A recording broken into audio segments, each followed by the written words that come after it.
This week on the Computer Chronicles, a visit to the MacWorld Expo in Boston. We'll show you the new super-fast Power Macs and the latest Mac clones. You'll see why netheads are turning to the Macintosh as the platform of choice for designing websites. And it wouldn't be a MacWorld without cool new games. All this and more coming up next on the Computer Chronicles. Computer Chronicles is made possible in part by SoftSource Incorporated, publishers of Pro One software, educational software for young adults. And by Upside, the business magazine for the technology elite. This year's MacWorld Expo has the usual displays of faster hardware, spiffy software, thousands of adoring Macintosh fans. But the big issue at this MacWorld is not the hardware or the software, but the company itself. And the question everyone is asking is, how will Apple recover from what has unquestionably been a terrible year? We're transitioning from a dialogue that has centered on survival to a dialogue that's going to center on excitement. And it feels really good to do that. We've been busy these last 6 months, and I'm sure that you've noticed that. We built a management team, we got a strategic direction articulated and begun implementing it. We went out and we raised some money, and no one asks me yet anymore whether we have enough cash to get by. With about $1.4 billion in the bank, I think we can eke through. More than 50,000 people attended this year's MacWorld Expo in Boston, and they believe that Apple will in fact do more than just eke through. Like at my job at MIT, people are asking me, I heard Apple's going out of business, I heard that the Mac's not going to be here anymore, should we still be buying Macintosh? And I'm saying, and I have to pay spin control for like Apple at MIT to say, it's really not what Wall Street Journal said or what Business Week said. This is how it really is. Apple's bigger than McDonald's. They're not going anywhere. So I really think it comes down to a sense of humor. I think we Mac types have to have a very strong sense of humor, and the PC types have no sense of humor. And I think it's, I don't know, that's how it breaks down for me. People who are, you know, you have to, if you work in a Mac system, there are, you know, we're already the David, but I think we will overcome the Goliath at some point. Most of the innovation seems to be on the Apple side. I have people tell me at work, well, what about this application? And I'm like, it was developed on the Mac first. And he says, well, what about this? We had that 6 years ago. One of the sayings we had when Windows 95 came out was a t-shirt that said, Windows 95 is like Mac 84. So no surprise the Mac fans are still die-hard Mac fans. But it wasn't just the Mac users who were upbeat at this MacWorld Expo. Most of the analysts and most of the journalists were also bullish on Apple's future, despite the problems of the past 2 years. Again, for some reason in the last 2 years they got their eye off innovation and just competing with Microsoft. What they've got to do is come back and become innovative. So if they can be responsible, accountable, and innovative again, I think that more than likely they have a chance to really turn this thing around. We had some, I think, stagnation on the Mac side. The last couple years, there hasn't been that much innovation. There hasn't been that much exciting and new. There hasn't been breakthrough software and hardware. And with the advent of all these great web creation, content creation tools, and all these breakthroughs in video in and out pricing, all of a sudden the Mac platform's revitalized. I mean, there's a lot of reason now to choose Macintosh over Windows or Win95. There was another interesting perspective here on the health of Apple and the Macintosh. MacTemps is an employment and temp agency that specializes in the placement of employees who know how to use Macs. According to John Schwang of MacTemps, the Mac is alive and well, and his business is growing. People have been talking about the demise of Apple for the longest time, but it's never really happened. See, because what's really important in our business is not necessarily the amount of new users that Apple gets, as much as their installed base. And as we know, that's still 25 million really fiercely loyal customers, and that's really what's propelled our growth. So though Apple has had trouble last year, this year, for instance, we've grown our Macintosh business 26%, so we're doing very well. On the publishing side, there was also evidence of strong continued support for Apple. In fact, one company announced a brand new Mac magazine. Imagine Publishing used the MacWorld Expo to launch Mac Addict. The publisher is Cheryl England. A lot of people told us we were really crazy for starting this magazine. A lot of people said, well, you know, good luck. And there's a lot of people out there saying, oh, the Mac is dead. Are you crazy? Face up to reality. Apple is dead. We certainly don't think so. Mac Addict magazine doesn't pretend to be objective about Apple and the Macintosh. As the name of their publication suggests, they are out-and-out Mac boosters.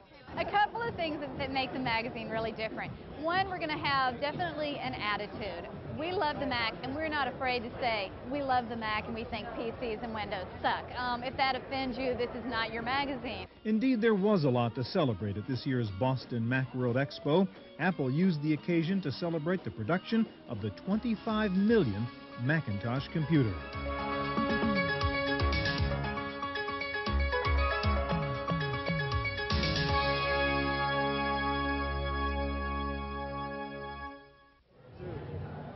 With Intel's Pentium coming out at faster and faster clock speeds, the hardware issue here at Macworld was clearly one of speed, as Apple and several of the new clone companies are coming out with faster power PCs and new multi-processor models.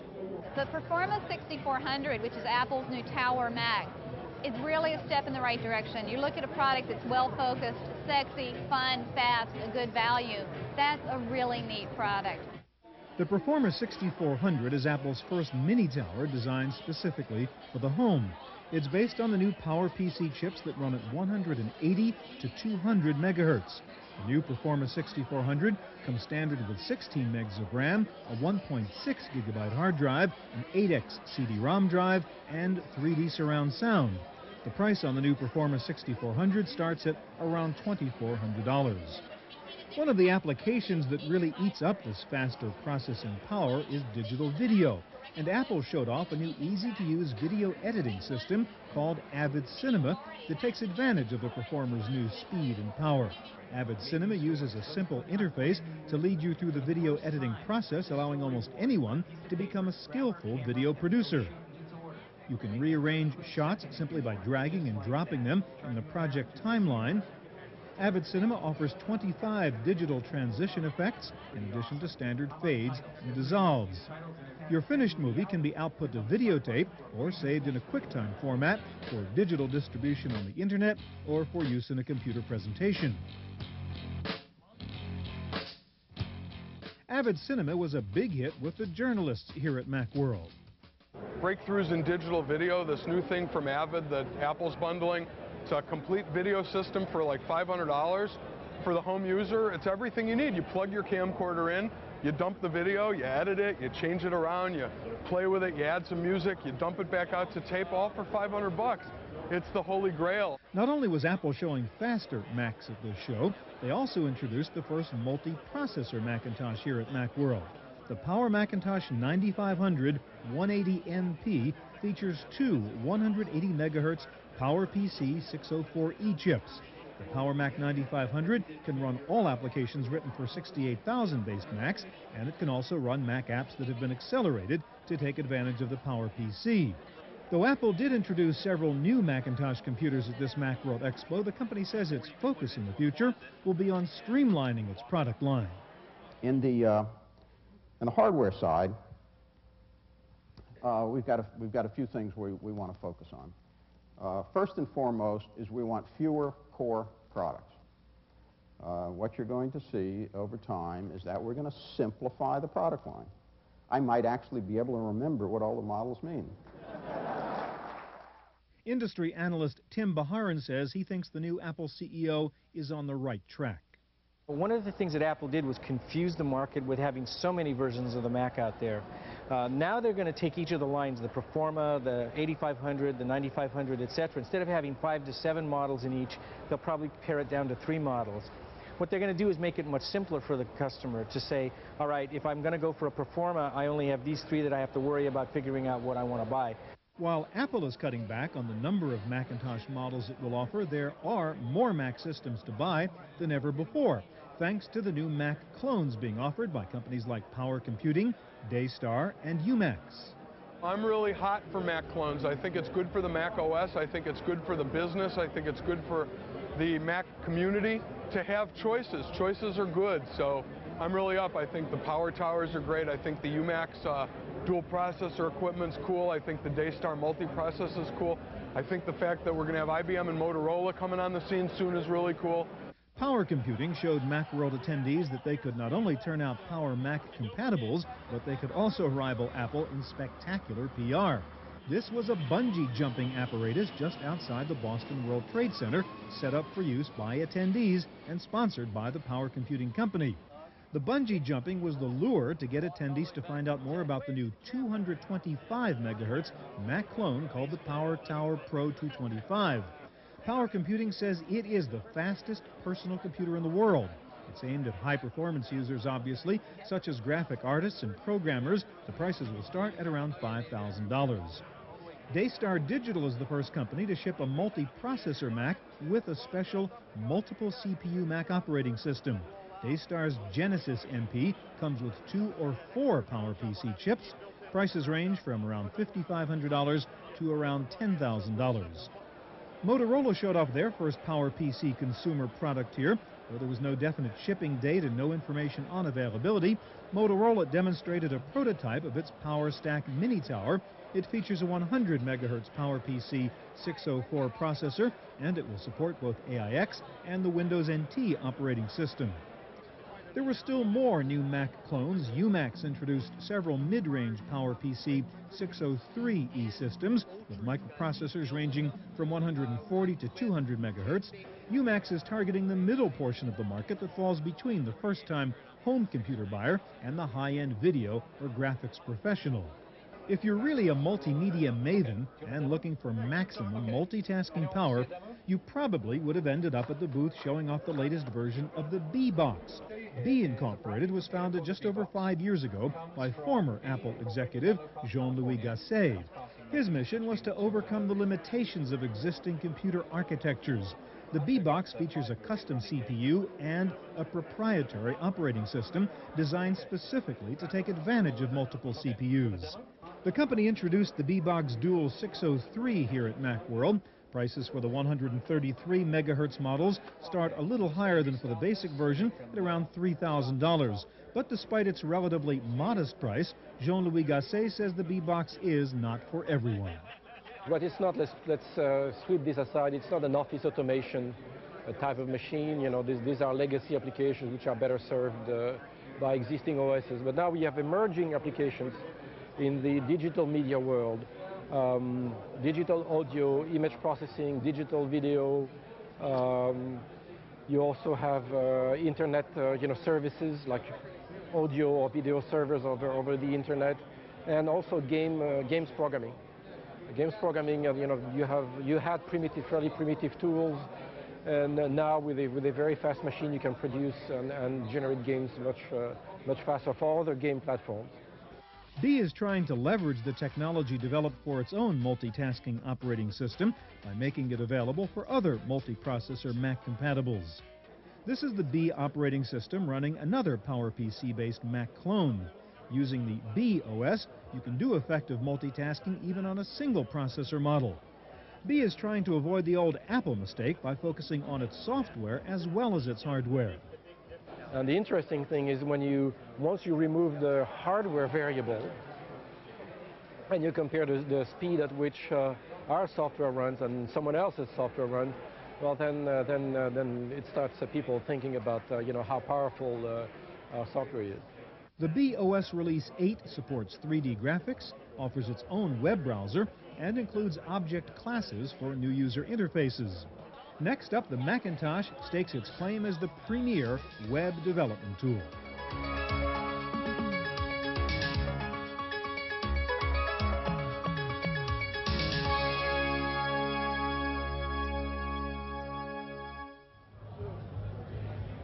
A MacWorld Expo is usually dominated by new graphics applications, cool new multimedia tools, but not even MacWorld has been able to escape the onrushing train called the Internet.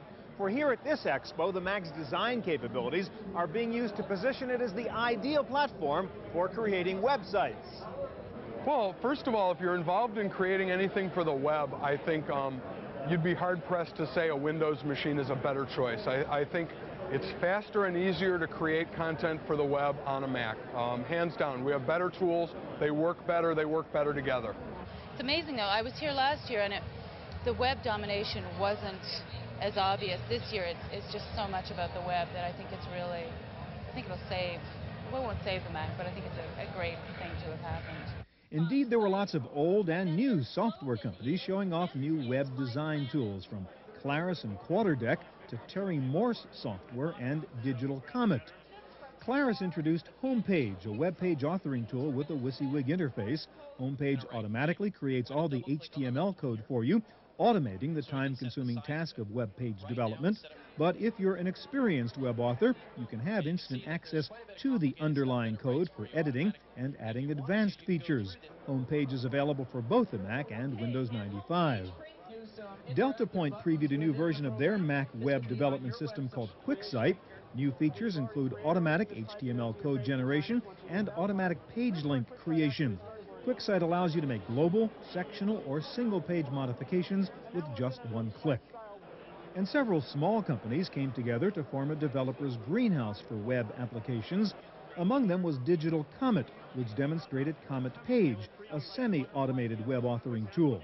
The software lets you drag and drop commands, forms, and macros into the web page editor, and then lets you serve the pages locally for testing. Comet Page is targeted at the more sophisticated web designers.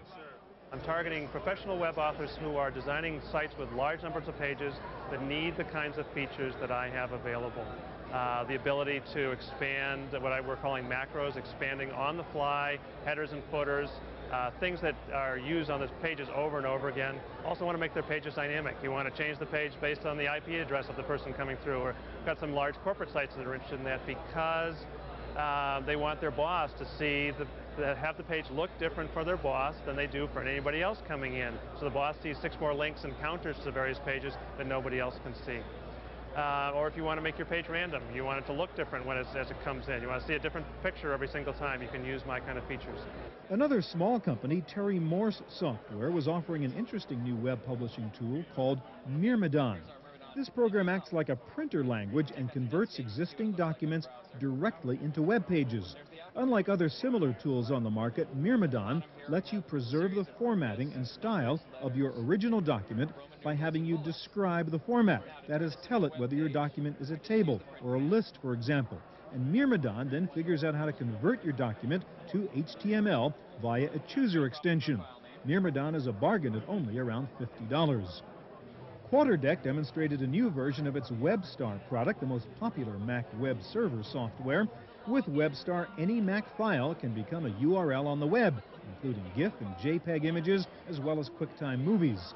Version 1.3 now features a plug-in architecture, running extensions as routines built into the server. Version 2.0 will ship later this year. A company called Spider Island Software showed off an upgrade to its Telefinder Internet and BBS server software. Telefinder has built-in support for server-parsed HTML or SPML, allowing you to create web pages that adjust content based on the client's browser, computer platform, or other factors. With SPML, Telefinder can also perform specific customer page tallies, allowing you to know exactly how many visitors you have to your website. And Telefinder's caching increases server performance by serving files directly from memory as pages or images to the browser. The software costs about $700. In addition to new Internet server software and web authoring tools, there were new browsers and Internet front ends on display at MacWorld. Microsoft showed off the latest version of Internet Explorer for the Macintosh. The new version supports multimedia web pages, allows you to view 3D sites based on VRML and QuickDraw 3D. The new version of Explorer has one very nice new feature. On websites with large graphics to download, it displays the text first so you can start to browse the site while waiting for the graphics. America Online announced the beta version of its new client software for the Macintosh. AOL version 3.1 features a new look and feel to its menus, and it automatically lets you know when other AOL members who are on your mailing list are also online, just in case you want to get into a live chat with them. The new version of AOL also provides one-click internet access. At the MacWorld Developers Greenhouse, Pointcast drew attention with its impressive customized news service and smart screensaver. The Pointcast network has been available for PC users since spring. It launches for the Mac this fall. Pointcast downloads news, sports scores, stock market data, and weather updates automatically via an internet connection. You can easily hotlink to a related website from any story on the Pointcast network if you want to get more information. The Macintosh has always been a powerful multimedia machine, and several companies were taking advantage of that to show off new software that lets you do video streaming on the net. Vivo software introduced Vivo Active, which lets you do video on demand on the web. Vivo Active creates highly compressed audio-video files that are HTTP and HTML compatible. You can download the Vivo Active Internet Player for free from Vivo's website. No word yet on the price for the producer software. Apple put on a private press demonstration of its new QuickTime video conferencing software. This is version 1.5. There. Now, is that what I'm going to be marking up in the light blue color, John? Got it. You can see I've just drawn an arrow. With the new software, you can share application-based data via Farallon's Timbuktu Pro on an object-based whiteboard. QuickTime conferencing can be done over the internet, so you can also check out relevant websites during your video conference. The ghost of Steve Jobs haunts any MacWorld Expo, but perhaps more at this show than ever before, because two of the hot topics here, the internet and objects, are the two current passions of the former Apple chairman. In fact, what they're talking about here is the use of the internet and live objects as a radically new way to distribute software to the Macintosh desktop.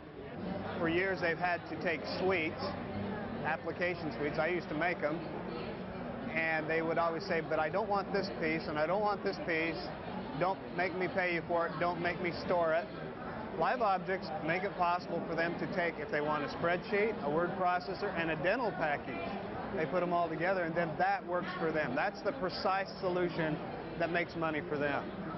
The other thing that Live Objects does for us is it allows us to make our components, the powerful piece that people use, really small. The ability to grab live objects off the net is based on Apple's OpenDock technology.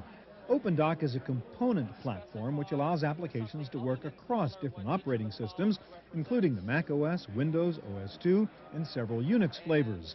In fact, 16 new live object products were introduced at MacWorld. Word processors topped the list, but there were also more specialized products, such as Wave from Digital Harbor. Wave calls itself a work processor. It allows you to create documents with a typical word processor tool, but it lets you do a lot more. For example, with Wave, you can also bring in sound clips and text or graphics directly from a website. The secret is an integrated web browser and Apple's new technology called CyberDog. CyberDog's really fun because it's a completely integrated way to use the internet. So instead of doing one kind of software for doing downloads, another software for doing news groups, another software for doing your normal browsing, this all puts it directly in the operating system. In fact, what it means is that a web page can be a file on your desktop just next to a WordPerfect file or an Excel spreadsheet. And you put it in your folders, you can organize it however you want to, and the internet is just sort of completely embedded in your system. The whole object and internet mentality is changing the way even Apple is thinking about releasing its own software, particularly the Mac OS version 8.0. Rather than wait to ship the complete finished product, Apple has decided to make available separate components of the new Mac OS as they are finished. Some Mac OS components will be offered free on the net. Bigger and more complex elements of the OS will be sold on discs or CD-ROMs. Coming up next, a look at the latest games for the Macintosh.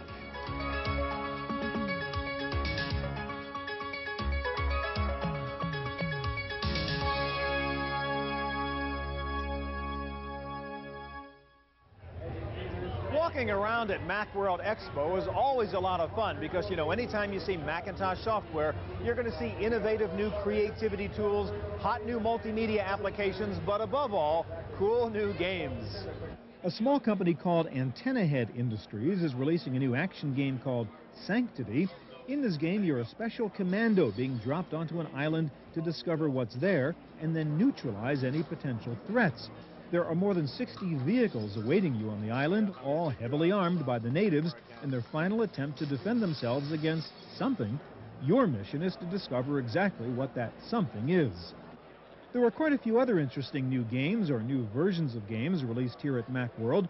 Many of the games are kind of on the dark side, including the 3D game Dark Vengeance, which is a combination combat, fantasy, and adventure game. There are hands-on struggles, duels, and magic rites. You can play alone or network with up to 32 players.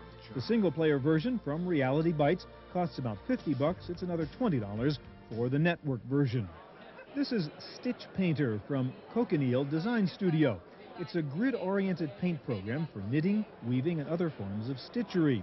It allows you to import graphic designs, decide how big you want them to be, and then it gives you the stitch coordinates to produce the desired pattern. If you'd like to learn the ancient art of origami, Cassidy & Green is releasing a high-tech tutor to teach you the fine art of paper folding. The software is called Origami: The Secret Life of Paper. It features hundreds of color photographs and full-motion videos to explain the complex origami techniques. The CD also includes the history of origami and related stories. For the serious artist, Fractal Design released a new 3D paint program called Detailer. You can paint highlights and texture onto 3D models without bouncing back and forth between image editing and 3D rendering applications. Cassidy & Green brought out a new spreadsheet program that is driven by graphics, not numbers. The new program is called the Let's Keep It Simple spreadsheet, or Let's KISS for short. You create calculations by dragging objects from a palette of icons onto the workspace. Then you connect as many objects as you like, and the spreadsheet automatically performs the appropriate calculations. If you enjoyed playing with Legos as a kid, or if you still do, there's now a very cool new Lego-type game for the Mac called Bricks. There are more than 200 different brick styles to choose from in 12 bright colors. The CD-ROM comes with both a kid's version of the game as well as a more complicated version for older kids or adults. This is the new Kai's Power Goo from MetaTools. Now, you may think Kai tools are hard to use, but MetaTools tried to overcome that assumption by having Power Goo demonstrated by a 14-year-old. Power Goo lets you manipulate images in real time and essentially make animated movies. With Power Goo, you can smear, smudge, or fuse one image with another almost instantly. And you can do all of this on a typical desktop Mac or PC. That's our look at Boston's MacWorld Expo for the Computer Chronicles. I'm Stuart Chaffee.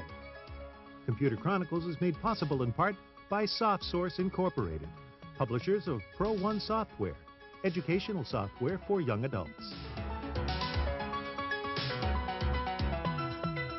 And by Upside, the business magazine for the technology elite.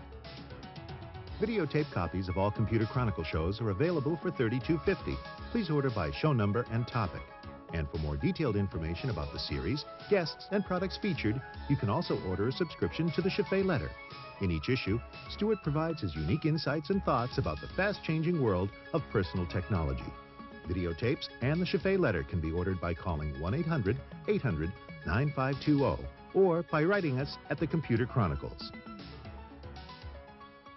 For more information on anything you've seen on today's program, check out our website at www.pctv.com.